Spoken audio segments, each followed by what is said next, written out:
membalut instrumen yang berisi sarung tangan dan kasat depres untuk melihat luka perineum.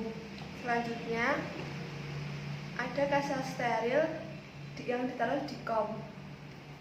Lalu untuk pemeriksaan TTV-nya ada tensimeter,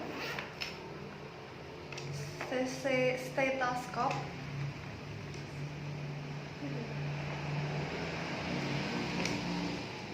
termometer, pen light, dan patilah hammer.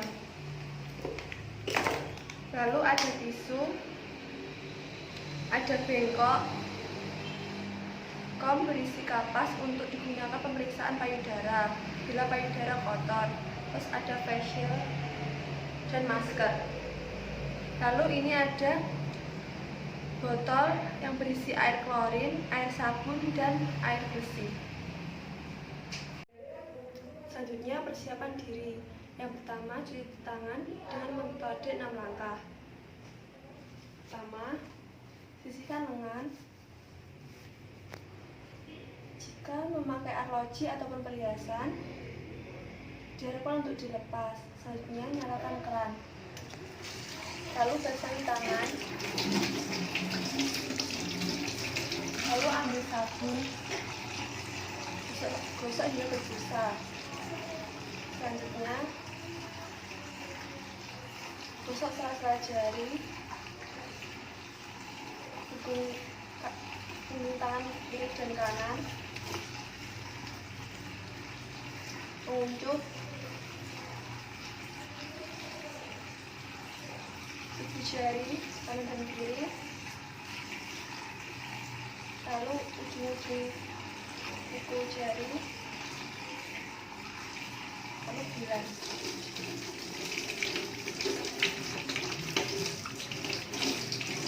Sudah matikan keran, lalu gosok dengan handuk hingga kering. Setelah cuci tangan, selanjutnya kita persiapan diri, yaitu menggunakan masker,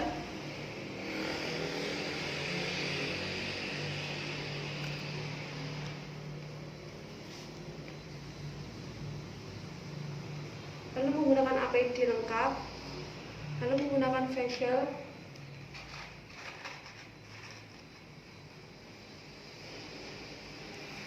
lalu selanjutnya menggunakan handscoon.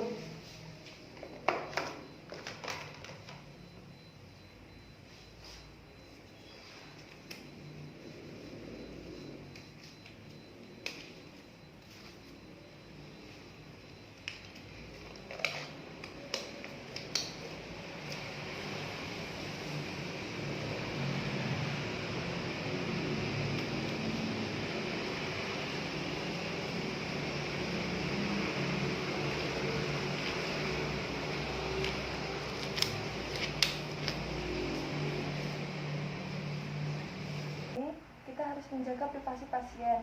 Yang pertama, menutup sampiran. Untuk menjaga privasi pasien, menutup pintu, menutup gorden atau jendela. Kita melakukan komunikasi ke pasien. Selamat siang, Bu. Saya Bidan Oksa. Di sini saya akan melakukan pemeriksaan fisik pada Ibu. Apakah Ibu bersedia, Bu? Ya, baik, Bu. Jika Ibu bersedia, kita mengatur posisi pasien. Silakan berbaring, Bu.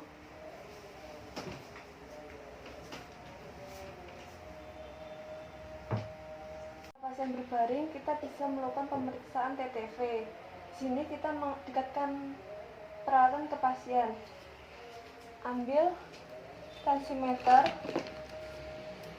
stetoskop, dan termometer. Dekatkan ke pasien. Ibu, saya akan memeriksa tanda-tanda vital Ibu. Baik, Bu. Sebelum melakukan pemeriksaan tanda-tanda vital, kita pastikan termometer dalam kondisi netral atau di suhu 35 dengan cara kita goyang-goyangan. Setelah ke suhu 35, kita pasang ke ketiak Ibu.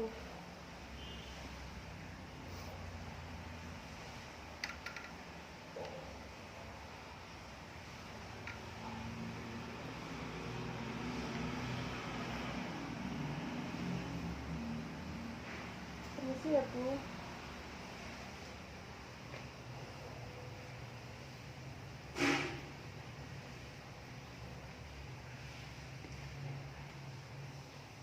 Anjurkan pasien untuk menekuk sikunya sambil ditekan dan dikempit.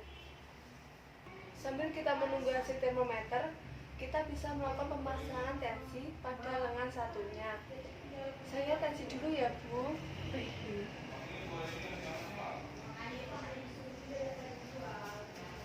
Biasanya tensinya Ibu tinggi apa rendah? Tinggi, rendah Bu.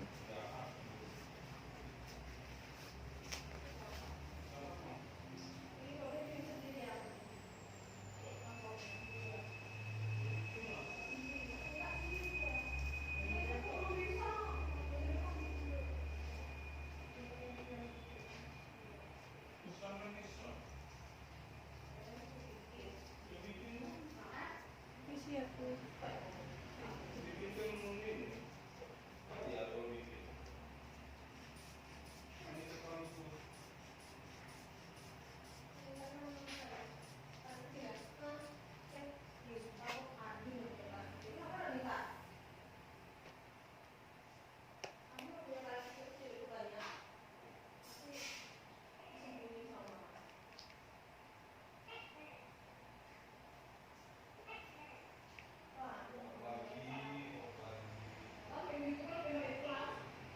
Tensinya Ibu normal Bu, 120/90. Baik.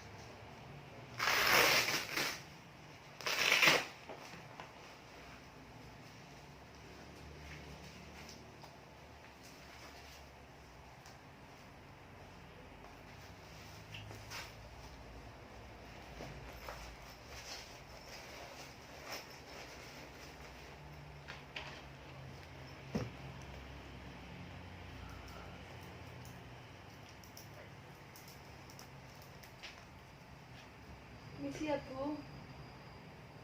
Suhunya Ibu juga normal, 36,5 Celcius. Kemudian kita melakukan pemeriksaan nadi dan juga pernafasan. Kita bisa menekan area nadi di tangan, lalu kita bisa menghitung dengan menggunakan jam tangan atau jam dinding yang ada di ruangan setiap 1 menit. Selama 1 menit penuh, kita bisa sekaligus menaruh di perut Ibu untuk melihat pernafasan sekaligus nadi. Setelah 2 menit kita tahu hasilnya, nadi itu normal dan pernafasan normal.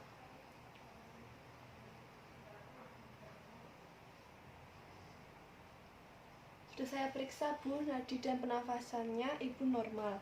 Ya, Bu. Selanjutnya kita melanjutkan pemeriksaan head to toe. Pemeriksaan head to toe di sini yaitu pemeriksaan dari kepala hingga kaki. Bu, saya mau mulai periksa ya Bu, dari kepala sampai kaki Ibu. Baik Bu. Permisi ya Bu. Ya Bu.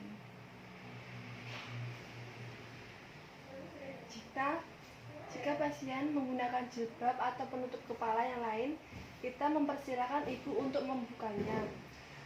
Permisi ya Bu, saya buka jilbab Ibu. Ya Bu.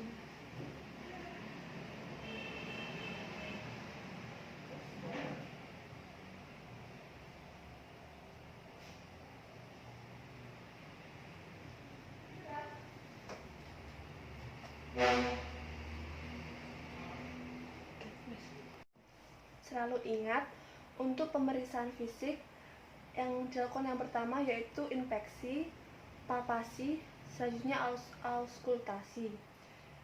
Di sini yang pertama yaitu inspeksi di bagian kepala. Di sini kita lihat warna rambut, apakah ada tanda-tanda ketidaknormalan pada warna rambut. Lalu adakah benjolan pada kepala. Kemudian kita lakukan palpasi. Permisi ya Bu, saya akan lakukan palpasi. Kita palpasi di bagian kepala Ibu. Kepala Ibu normal, tidak ada benjolan, rambut tidak rontok. Inspeksi pada wajah, kita lihat wajahnya pucat atau tidak. Kita lihat adakah odem pada wajah.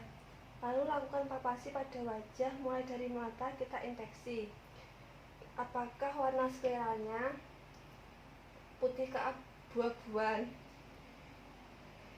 konjungtiva warna merah muda atau pucat. Jika pucat itu menandakan mengalami anemia. Bu, ditutup ya Bu matanya. Baik. Bila di area kelopak mata ini ada pembengkakan atau tidak. Jika ada, menandakan adanya preeklamsi pada ibu. Pada hidung, kita lihat hidungnya simetris atau tidak. Permisi ya Bu. Kemudian kita gunakan penat untuk melihat bagian dalam hidung. Apakah ada sekret yang berlebih atau tidak, lendir atau lendir yang berlebihan. Adakah polip atau pembesaran yang lain pada hidung. Kemudian infeksi pada mulut. Dari mulut kita lihat adakah karies. Permisi Bu, buka mulutnya ya. Adakah karies atau karang gigi. Kemudian adakah tanda-tanda infeksi pada mulut. Tidak ada tanda-tanda infeksi Bu. Pada telinga, permisi ya Bu, kepalanya bisa menengok ke samping. Pastikan posisi kepala pasien menengok, kemudian tarik ke daun telinga sedikit. Kita inspeksi di dalam telinga ibu. Kita lihat bersih atau kotor. Adakah serumen yang berlebih? Begitu juga di bagian satunya. Menengok ke sampingnya Bu.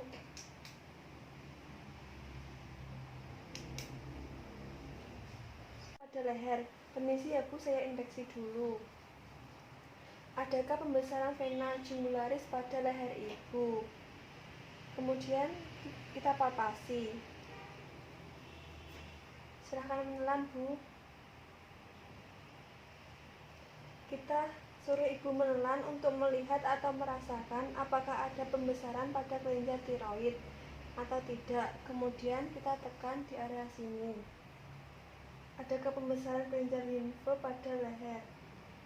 Semua normal Bu. Selanjutnya kita melakukan pemeriksaan pada payudara ibu. Bu, ini payudaranya ibu mau saya periksa. Saya izin membuka pakaian ibu ya. Permisi ya Bu.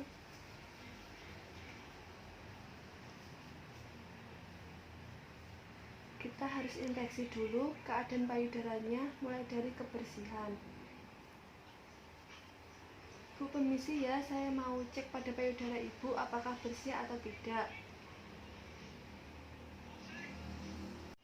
Kita bisa melakukan pengecekan dengan memasang kapas yang sudah diberi baby oil atau minyak kelapa murni atau minyak zaitun. Saya menggunakan kapas dan baby oil.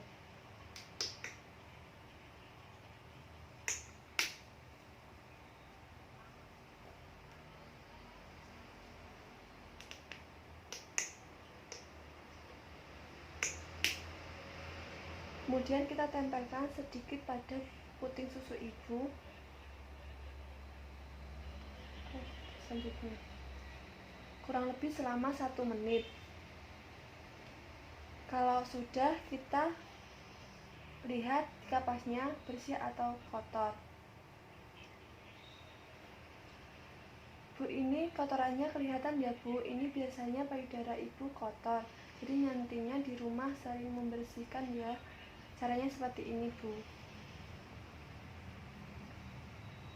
Kemudian kita bisa inspeksi untuk melihat kesimetrisan adakah tanda-tanda bendungan ASI.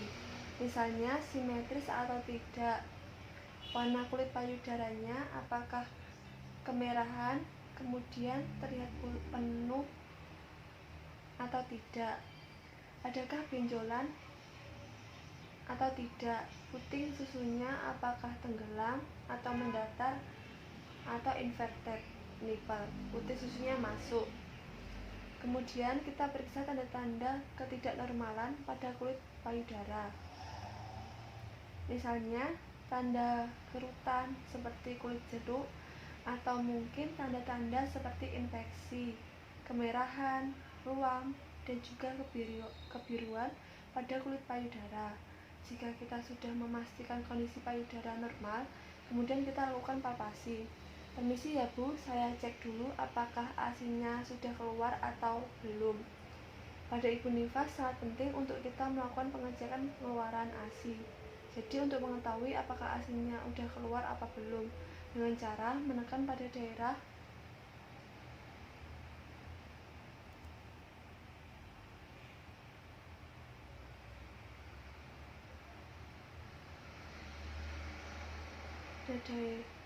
daerah areola mamai, kemudian kita tarik seperti ini.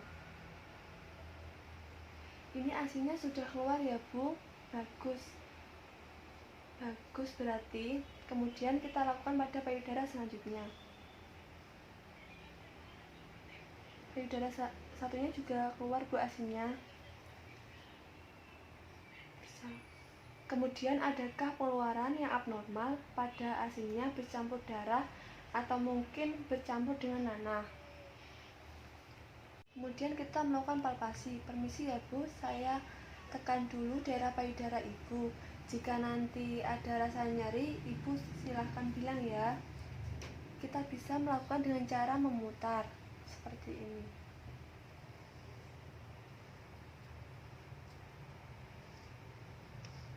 Kita periksa apakah ada benjolan, bendungan ASI, juga bisa teraba atau mungkin terapa lebih hangat payudaranya.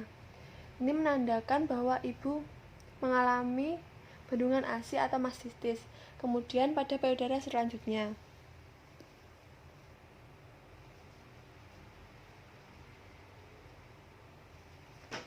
Kalau sudah, kita beritahu Ibu.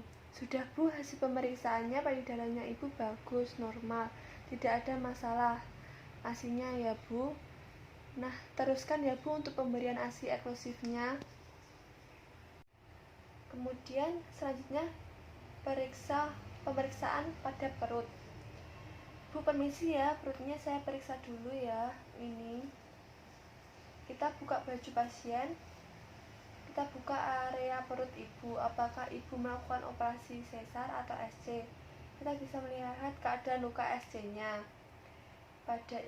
Jika kita bisa melakukan pengecekan tanda-tanda redanya. Misalnya, adakah kemerahan pada luka SC Ibu? Jika luka SC-nya tertutup plaster, kita tidak perlu membuka. Tapi jika lukanya SC-nya sudah terbuka, kita bisa berikan dengan menggunakan kasa steril dengan diberi betadine.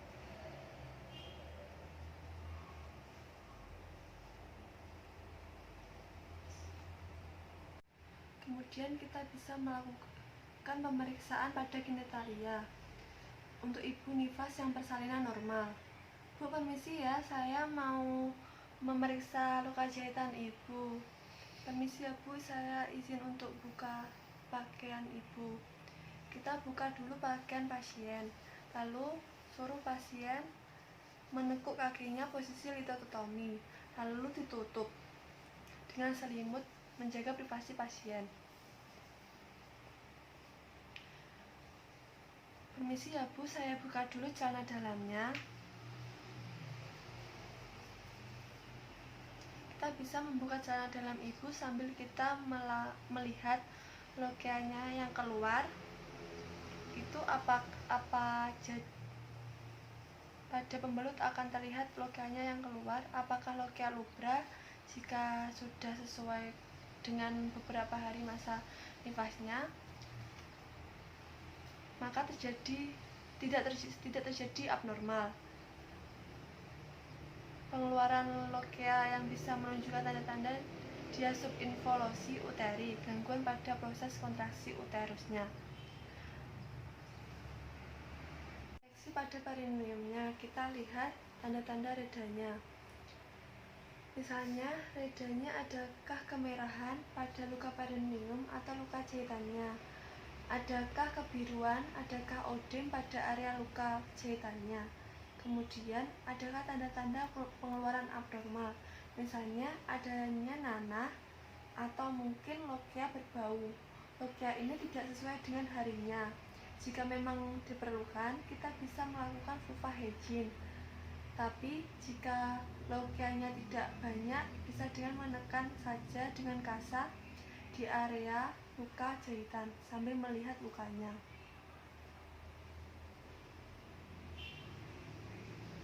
Jika lokianya cukup banyak, kita bisa melakukan vulva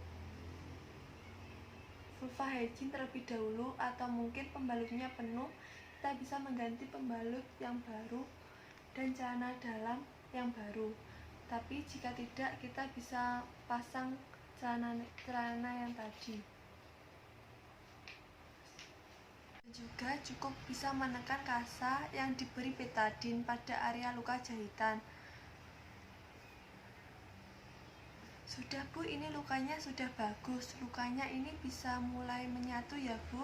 Jadi ini jahitannya sudah jadi. Jadi Ibu bisa mobilisasinya ditambah ya Bu gerakannya supaya tidak kaku semua. Selanjutnya kita pasangkan kembali celananya. Permisi ya Bu, saya bantu untuk memasangkan celana Ibu.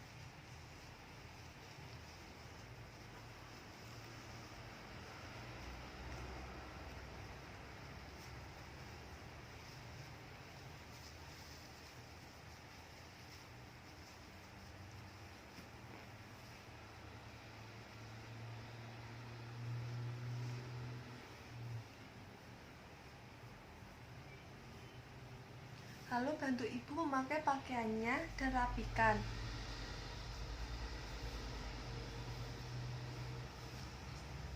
Selanjutnya kita mulai melakukan pemeriksaan ekstremitas, yaitu apakah ada odem atau tidak pada ekstremitas. Pada punggung kaki kita tekan. Jika dia tidak segera kembali, berarti ada odem. Pada pergelangan kaki kita tekan seperti ini agak odem sedikit ya Bu. Bila nanti Ibu tidur, kakinya agak ditinggikan. Baik Bu. Kemudian pada pergelangan tangan kita tekan seperti ini. Bila tidak kembali, berarti ada odem. Dan juga pergelangan tangan.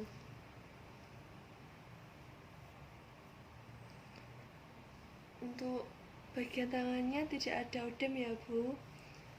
Jika sudah, kita rapikan alat.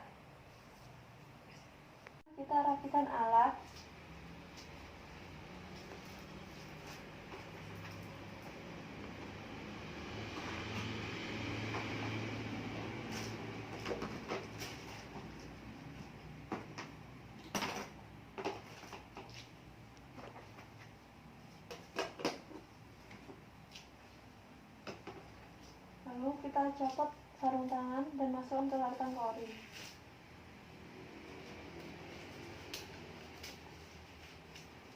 Lalu sampaikan hasil pemeriksaan yang tadi kita lakukan ke pasien. Bu, tadi saya sudah memeriksa dari tanda-tanda vital Ibu, dari kepala sampai ke ujung kaki. Secara garis besar itu Ibu nifasnya normal, tidak ada masalah. Tadi ASI-nya juga lancar ya Bu, tidak ada masalah dalam pemberian ASI.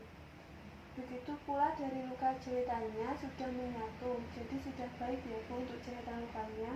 Tinggal Ibu memperbaiki nutrisi dan mobilitas gerakannya Ibu supaya segera pulih lagi.